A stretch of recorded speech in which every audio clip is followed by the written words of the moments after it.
انسان دنیا کے جس علاقے یا جگہ سے تعلق رکھتا ہو، اپنے علم و ہنر سے دنیا کو بدلنے کی کوشش کرتا ہے۔ تاریخ گواہ ہے کہ انسان نے کیا کچھ نہیں کیا ماضی میں، مہارت کے ایسے ایسے عجوبے بنا ڈالے کہ آج کا انسان ان کو حیرت سے تک رہا ہے۔ جیسا کہ ہم جانتے ہیں کہ ہر صدی اپنی داستانوں، تاریخ اور علم و ہنر سے تعبیر کی جاتی ہے اور علم و ہنر کو اپنی اگلی نسلوں میں منتقل کرتی جاتی ہے۔ یہ علم و ہنر سلسلہ در سلسلہ چلتا گیا اور انسان ترقی کی طرف گامزن ہوتا گیا، لیکن پچھلی چند صدیوں میں انسان نے علم و ہنر کے جو دروازے کھولے ہیں، یہ قابل رشک ہیں۔ جیسا کہ دورہ حاضر کے انسانوں نے علم و ہنر کی بلندیوں کو چھو رکھا ہے، اور ان بلندیوں کو چھونے کے لیے جو علم و ہنر جانا جاتا ہے اسے ہم سائنس کہتے ہیں۔ بلا شبہ سائنس کا علم مادی علموں میں بہترین علم ہے، کیونکہ یہ غور و فکر پر مبنی ہے، اور اللہ تعالیٰ غور و فکر کرنے والوں کے بارے میں کچھ اس طرح فرماتے ہیں۔ ترجمہ: اور ہم نے تم پر یہ کتاب نازل کی ہے تاکہ جو ارشادات لوگوں پر نازل ہوئے ہیں وہ ان پر ظاہر کر دو تاکہ وہ غور و فکر کریں۔ سائنس نے انسان کے سوچنے کے انداز ہی بدل دیے، جبکہ تاریخ گواہ ہے کہ دورہ ماضی کے لوگ اپنے غلط عقیدوں پر عمل کرتے تھے اور اس سے انکاری تو دور کی بات بلکہ اس کے لیے کٹ مرنے کو تیار تھے، جبکہ سائنس نے نہ صرف ان غلط عقیدوں کو غلط ثابت کیا بلکہ ہمیں سچ کا سامنا کرنے کے بھی قابل بنایا۔ جیسا کہ ہم جانتے ہیں کہ دورہ حاضر سائنس کا دور ہے، اس وجہ سے ہم سائنس اور مذہب کا مطالعہ کریں گے، جبکہ میں یہ بات واضح کرنا چاہتا ہوں کہ سائنس اور مذہب ایک دوسرے کے ساتھ مقابلہ کرنے کے لیے ہرگز نہیں، بلکہ سائنس سچے مذہب کو جاننے کے لیے خدا کی طرف سے ایک تحفہ ہے، کیونکہ مذہب جو دل و دماغ کی روشنی سے سچ کا مشاہدہ کرتا ہے اور دوسری طرف سائنس دماغ کی روشنی سے سچ کا مشاہدہ کرتا ہے۔ تاہم یہ دونوں مادی طور پر ایک دوسرے سے مختلف نظر آتے ہیں، لیکن روحانی طور پر سائنس حقیقت اور سچ کی تلاش کرتا ہے، جبکہ قرآن مجید ہی حقیقت و سچ ہے جس کو سمجھنے کے لیے سائنس کی ضرورت ہے۔ لہٰذا سائنس ہی حق اور سچ کی مقدس کتاب قرآن مجید کو سمجھنے کا ذریعہ ہے۔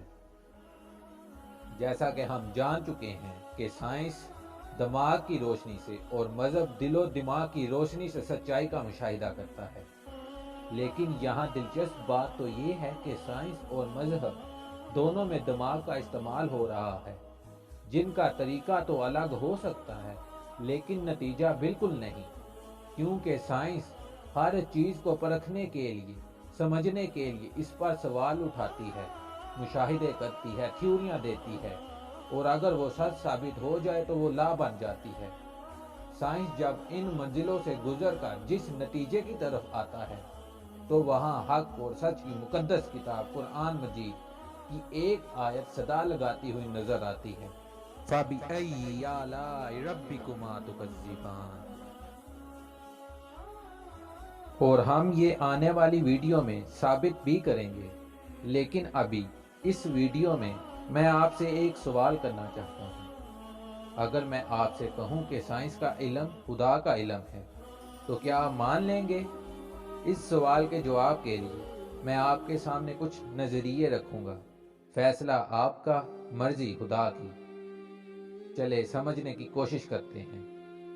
سب سے پہلے یہ کہ سچا مذہب کیا ہے، تو یقیناً خالق و کائنات کا کلام ہوگا، اور خالق و کائنات کا کلام حق و سچ کا کلام ہی ہوگا، یعنی وہ ہر عیب سے پاک ہوگا، اور یہ قیامت تک ہدایت کا سرچشمہ بھی تو ہوگا۔ یہ تو واضح ہے کہ سچا مذہب یعنی حق و سچ کی بات۔ اور اگر سائنس پر نظر دہرائی جائے تو سائنس ہمیں سچائی معلوم کرنے میں مدد کرتی ہے اپنی سوچ، ذہنیت اور قلم کے ذریعے، اور اللہ تعالیٰ قرآن میں فرماتا ہے کہ ہم نے علم سکھایا قلم کے ذریعے، یعنی سچائی کا علم ہم قلم کے ذریعے حاصل کر رہے ہیں، جسے ہم سائنس کہتے ہیں۔ تو کیا ہم یہ نہیں جانتے کہ حق و سچ کی بات خدا کا کلام ہے؟ لمحہ فکریہ تو یہ ہے کہ آج کا انسان سائنس کو ہی سب کچھ سمجھ بیٹھا، جبکہ ہمارے خدا نے 1400 سال پہلے ہی آگاہ کر دیا تھا کہ گمراہ مت ہونا۔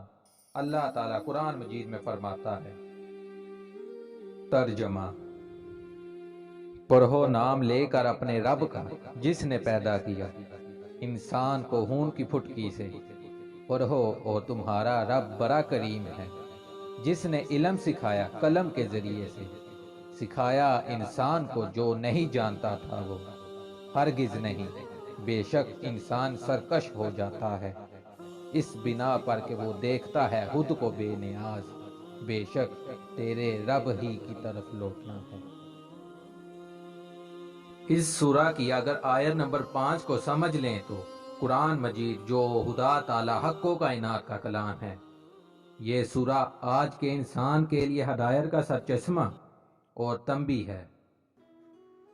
آیت نمبر 5 کو سمجھنے کے لیے یہ واقعہ ضروری ہے جو کچھ اس طرح ہے۔ الیگزینڈر فلیمنگ نے پینسلین دریافت کی، جس کی وجہ سے اینٹی بائیوٹکس کو متعارف کروایا گیا، جس سے موت کی شرح میں بہت حد تک قابو پا لیا گیا۔